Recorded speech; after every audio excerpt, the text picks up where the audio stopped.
শিকারি চিকেন একদম রেডি হয়ে গেছে, দারুণ লাগছে, দেখেই বোঝা যাচ্ছে যে কেমন হয়েছে। এবারে আমি নামিয়ে নেব।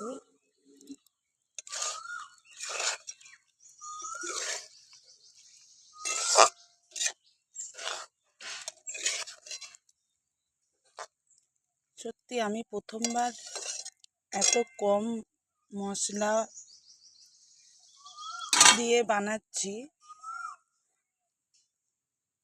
আদা, রসুন, পেঁয়াজ, টমেটো, গরম মশলা, ধনেপাতা এত রকমের। এবারে একদিন একটু সিম্পল করে দেখি না কেমন হয়।